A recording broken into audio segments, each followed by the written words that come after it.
इस लड़की का नाम मल्ली है और मल्ली अपने माता पिता के साथ एक छोटे से गांव में रहती है। मल्ली के पिता बहुत गरीब हैं, किसी तरह से उनकी गुजारा हो रहा था।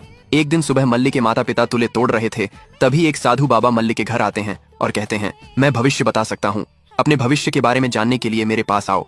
मल्ली की माँ कहती हैं, हमारे पास तुम्हारी बातें सुनने का कोई टाइम नहीं है, यहाँ से जाओ। साधु कहते हैं, मैं देख सकता हूँ कि तुम्हारे ऊपर माँ लक्ष्मी का आशीर्वाद बरसने वाला है। मल्ली के पिता कहते हैं, तो हमारे घर में जाओ और देखो, यदि एक पैसा मिले तो मैं तुम्हें 5 रुपए दूंगा, और अगर नहीं मिले तो तुम मुझे 2 रुपए दे देना।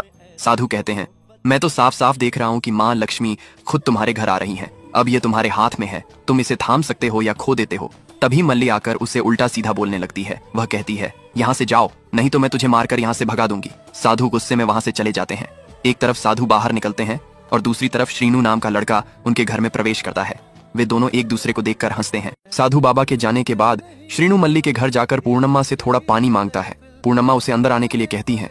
पानी पीने के बाद पूर्णम्मा उससे पूछती है, तुम कहाँ से आए हो? श्रीनु कहता है, मैं विभिन्न जगहों पर घूमकर वहाँ के वातावरण और अनुभवों के बारे में किताब लिख रहा हूँ। मल्ली चुपचाप सब देख रही थी। श्रीनु कहता है, माँ जी, मेरा शरीर थोड़ा ठीक नहीं है और पड़ोसी गांव पहुँचते पहुँचते बहुत रात हो जाएगी, इसलिए मैं आज की रात यहाँ बिताना चाहता हूँ। तब मल्ली का पिता कहता है, तुमको बैठने दिया तो अब सोना चाहते हो, बहुत चालाक हो। श्रीनु कहता है, नहीं नहीं, मेरा कोई बुरा इरादा नहीं है। पूर्णम्मा कहती है, तुम तो देख ही रहे हो हम कितने गरीब हैं। श्रीनु कहता है, आपको मेरे लिए चिंता करने की जरूरत नहीं है, जो आप खाएंगे वही मैं भी खा लूंगा और रात में इसी बरामदे में सो जाऊंगा। वे एक दूसरे की तरफ देखने लगता है। मल्ली का पिता कहता है, लेकिन तुम अनजान व्यक्ति हो, इसलिए तुम्हारे प्रति विश्वास नहीं हो रहा। पूर्णम्मा मल्ली की तरफ देखती है। मल्ली कहता है, मैं कुछ नहीं जानती, तुम लोग जो अच्छा समझो वही करो।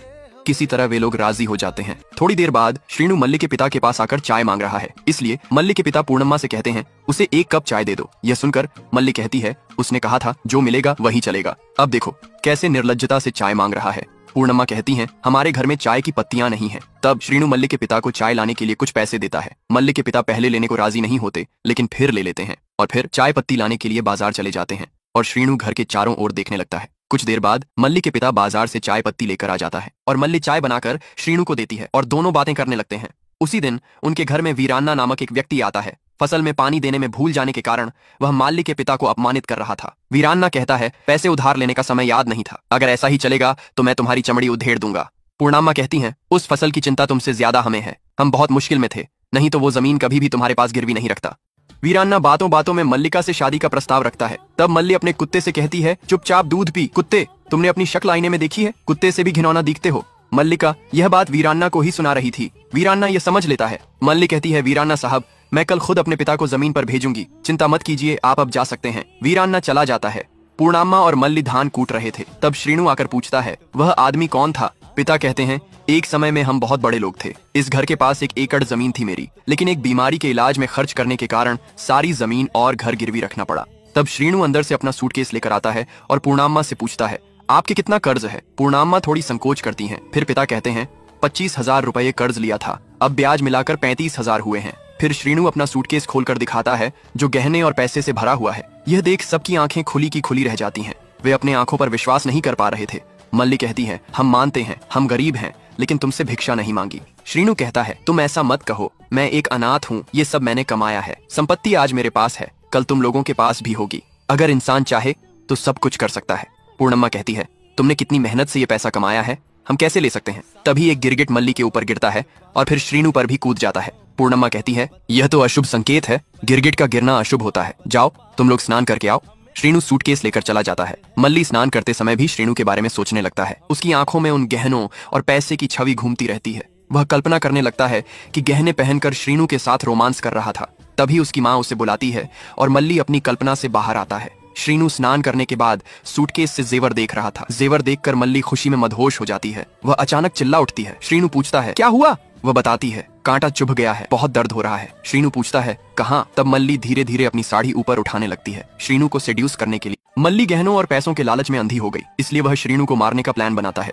मल्ली उसकी माँ को कहता है, अगर वो जिंदा रहा तो गहना और पैसा कभी हमारा नहीं होगा, तुम चिकन करी बनाओ और उसे अच्छे से खिलाओ। पूर्णम्मा लगातार मल्ली को समझाने लगती है, ऐसा करना ठीक नहीं है, लेकिन मल्ली कहता है, चुप रहो, तुम बूढ़ी हो गई हो, लेकिन मेरी आधी जिंदगी अभी बाकी है, मेरे बहुत सारे सपने हैं, हमारी सारी समस्याओं का एक ही हल है, उसकी मौत। खिड़की से उसके बाबा सब सुन लेते हैं। पूर्णम्मा बार बार मल्ली को मना करती है। मल्ली कहता है, अगर तुम मेरी बात नहीं मानोगे तो मेरे पास तुम्हारे कर्ज चुकाने का सिर्फ एक ही रास्ता होगा, मुझे बिरान्ना के साथ रात बितानी होगी। अब बताओ क्या करोगे? सुबह साधु ने क्या कहा याद नहीं? माँ लक्ष्मी खुद हमारे घर आई हैं, ऐसे तो जाने नहीं दे सकती। उसके पिता भी मल्ली की बात पर राजी हो जाते हैं। तब पूर्णाम्मा भी राजी हो जाती हैं। बाबा कहते हैं तुम खाना बनाओ, मैं बाजार से घूम कर आता हूँ। तभी श्रीनु वहां आ जाता है और कहता है चिकन करी बन गई है। तो पूर्णाम्मा कहती हैं हाँ हाँ बना रही हूँ। मल्ली का पिता दुकान पर जाकर बचे हुए पैसे से शराब पी रहा था। इस बीच श्रीनु अपनी डायरी में कुछ लिख रहा था। फिर पूर्णम्मा श्रीनु को खाना निकल देती है। श्रीनु बहुत तृप्ति से खाना खाती है। खाना खाने के बाद हाथ धोकर श्रीनु पूर्णम्मा को प्रणाम करती है और खाने के लिए धन्यवाद कहकर सोने चली जाती है। जब श्रीनु सो जाती है तो मल्ली अपनी माँ से कहती है तुमने उसके खाने में जहर क्यों नहीं डाला? पूर्णम्मा चुप रहती है। असल में किसी को अपने हाथों से जहर खिलाने का ख्याल उसे बेचैन कर देता है। मल्ली कहती है आज जो भी हो जाए मैं उसे मार कर रहूंगी। दूसरी ओर मल्ली के पिता को दुकान का एक कर्मचारी कहता है तुम और मत पियो, तुम्हें अब घर जाना चाहिए। वह पूछता है क्यों? कर्मचारी बताता है आज तुम्हारे घर में एक लड़का आया है। पिता पूछता है ये तुझे कैसे पता? तब वह बताना शुरू करता है कि श्रीनु मल्ली के घर जाने से पहले इस दुकान पर आया था। वह दुकानदार से पूछता है चाचा जी क्या आप मुझे पहचानते हैं? सुभैया का बेटा कृष्णा हूँ। दुकानदार कहता है हाँ तुम वही सुभैया का बेटा हो जो कई साल पहले घर छोड़कर चला गया था। श्रीनु कहता है हाँ। दुकानदार कहता है तुम्हारी माँ अब भी रोज तुम्हारे लिए रोती है, तुम्हारा पिता तो रोज यहाँ आकर शराब पीता है, तुम्हारी बहन की अभी तक शादी नहीं हुई लेकिन तुम वापस आ गए हो, अब सब कुछ ठीक हो जाएगा। नेक्स्ट पार्ट के लिए कमेंट करें और वीडियो को लाइक करें।